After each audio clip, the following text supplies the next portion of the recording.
Well, hello and welcome back to Debunking, and this is another former Patreon exclusive that's now become a regular YouTube video. I no longer offer Patreon exclusives except for a couple of shorts a month.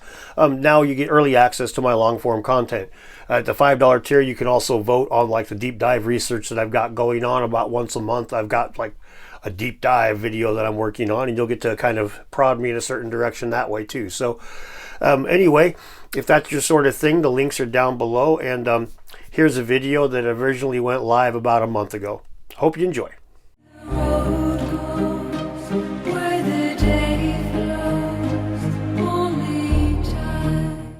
In 1677, in what would later be known as Massachusetts, a man named James Walker was given a piece of land that had just been taken from the Wampanoag people.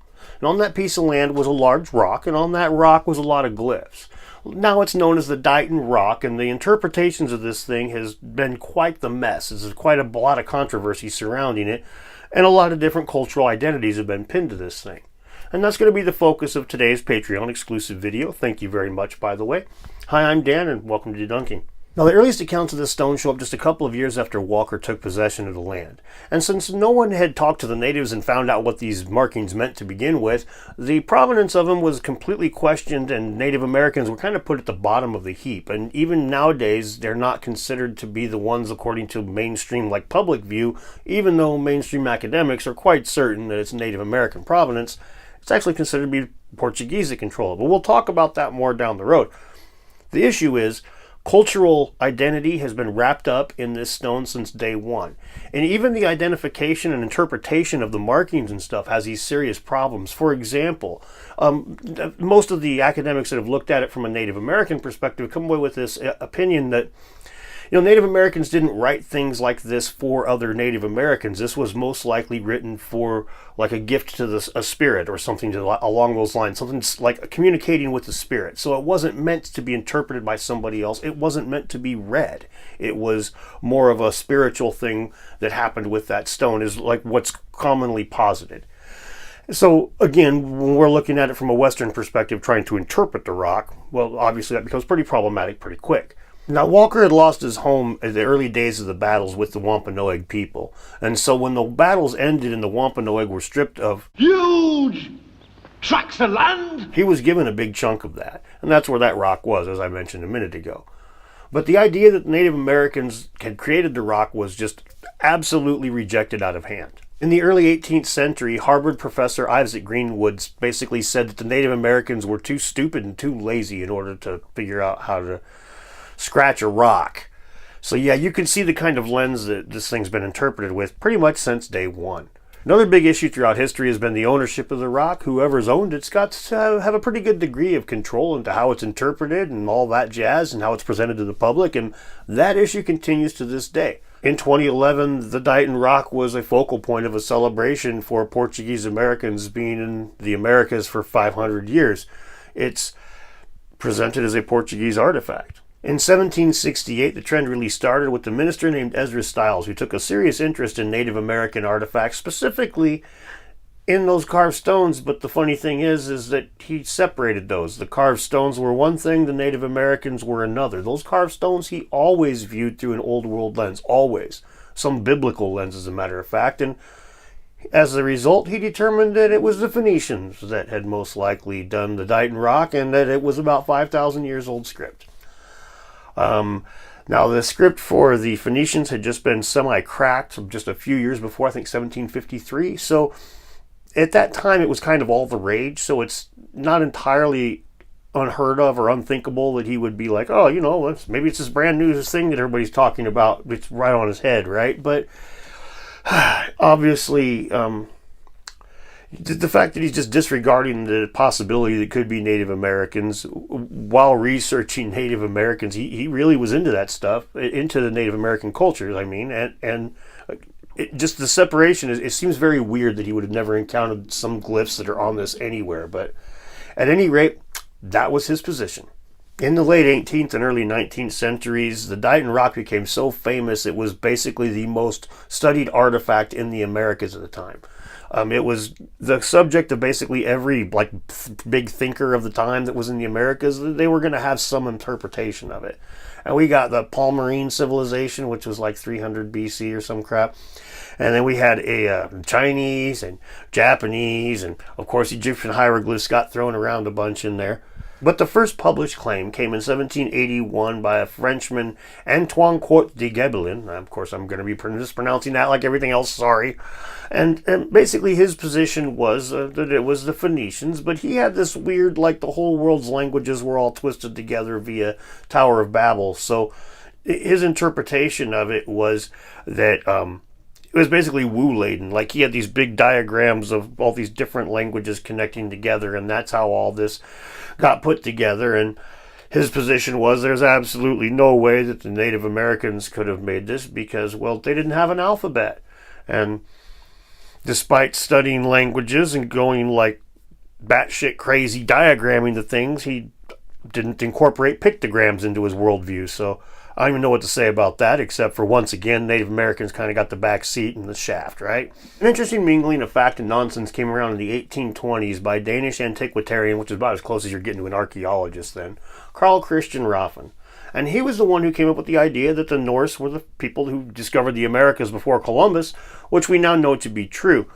But he used a lot of crazy evidence to get there, like a lot of guys that come up with like a hypothesis that's pretty contentious. Back in those days, that was highly contentious, and he used a lot of evidence. He kind of grasped at straws, and he was highly, like everyone else back then, he didn't think highly of the Native Americans, and so he believed that the Dighton Rock could not possibly have been carved by them. Therefore, he used it as evidence for his position there, which sounds kind of bad enough, because it's like mingling, like I say, fact and fiction, but it gets even worse. This was used to reinforce the mound builder myths, that basically the mound builders were not so much Native Americans, that it was a lot of influence by other cultures, and because they were just, obviously it took somebody smarter than them to know how to stack dirt on top of each other. Stacking rocks is hard enough, and stacking dirt, good God, now you're really getting out there with the technological skill level. I mean, he went so far as to say that the Vikings interbred with the native population and improved them accordingly, which, yeah, you don't even know what to say about stuff like that. I can say this. I'm happy to live in a day when most people recognize that as just batshit crazy thinking. And not everybody, sadly, but most people recognize that as just gross. And back then, it seemed like most people thought that way. So I'll at least count my blessings in that regard. And one other way back then that this position was demonstrably bad was it informed this kind of a romantic opinion of manifest destiny. These Vikings were like the settlers crossing the country and doing the same thing. We're improving the natives So the interpretation, while on the surface doesn't seem too terribly horrible, given the politics of the time, oh man, it had some ugly results. I'd like to say finally, but given the way history goes, more recently is probably the best way of putting this. In 1912, Amherst professor Edmund Delabar came up with the idea that it was the Portuguese that made this rock, that inscribed it. And that really resonated with not just the Portuguese Americans, but also the Portuguese in Portugal. Since it's par for the course at this point, it shouldn't surprise you to find out that he also discounted the possibility of Native Americans making the rock. He thought that maybe they recorded it in some of their legends and stuff, but he didn't think there was any chance of them actually making it. Earlier I mentioned ownership being an issue, and right now the Portuguese Society for Royal Antiquities, that's from Portugal, not an American society, they own that rock. And as such, there's a pretty slim chance of it being presented in any way that completely undermines it being of Portuguese origin. I mean, as you can see here, it is presented with 4 photographs. And the second one is Native American, but the first one's Portuguese, and it's presented in a manner to the public that, well, like I mentioned earlier, in 2011, they had that whole big get-together of the Portuguese Americans, and this rock was the touchstone. This was the proof that it's been 500 years of America, or Portuguese in America. So, this rock's history, I mean, they moved it in the 1950s, but like I said earlier, basically, the ownership of this thing really is all about the interpretation at this point, and that's not science. I mean, the scientists involved will push hardcore against that, and they'll say we have nothing to do with that, and they don't. But I mean, their hands are tied, man. I doubt that if somebody got all hardcore about it and they're like, I'm going to prove this wrong, I don't even know if they'd be allowed access to the rock. Now, the story of this rock is about more than just erasing indigenous people's history in the Americas, which is bad enough. But it's also directly tied to the open discrimination that they faced in the 18th, 19th, and 20th centuries, and even continue to today. I mean, the idea that this thing could not be made by their hands was bad enough, but then using it to inform other things like manifest destiny or similar type of ideas, like that they had to be interbred with white people to just like have a brain on their shoulders enough to scratch a rock, really says a lot about how society and culture viewed Native Americans at that time. Now, the fact that things like this happen frequently and so brutally throughout human history has caused historians and archaeologists and stuff to have kind of a knee-jerk reaction to anything that looks like hyperdiffusionism, and quite frequently that reaction's warranted. Sometimes it's not, in my opinion, but that has a lot to do with why you see that. No. They've seen what this has been part of in the past. Thankfully, again, I don't think that we live in times, at least in the West, where that's nearly as much of a possibility as it was before, but we do always have to be on the lookout for those sort of things. The native tribe in the region, the Mashpee Wampanoag tribe that would have a claim to that rock, has basically given up even arguing that they might have any provenance in having created the rock, or their ancestors had anything to do with it. And that seems kind of sad. But see, the thing is, like, they just recently opened a gaming commission. They have what Indian casinos, as your grandparents call them, right?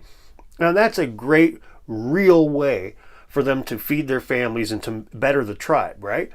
And it's a sad thing, but it's a reality. You got a people here that are culturally, they've been tried to have been erased, right? They've faced a brutal, open, determined attempt to destroy their culture, but they still have a cultural identity.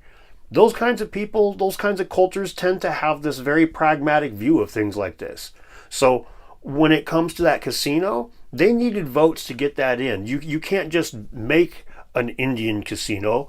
You have to get it voted into the area and stuff. It has to at least pass certain laws and restrictions. So your public face is important, and arguing with the locals about the provenance of this rock isn't going to help. The casino is a real win. That rock, that's just one more artifact that colonists have pissed all over. Who cares? Thank you so much for watching. I'm sorry this came out a little bit late. We'll try to keep that from happening again in the future. I really appreciate your support, as I've said so many times before. Click the like and subscribe, man. Thanks a lot. You guys have a great day.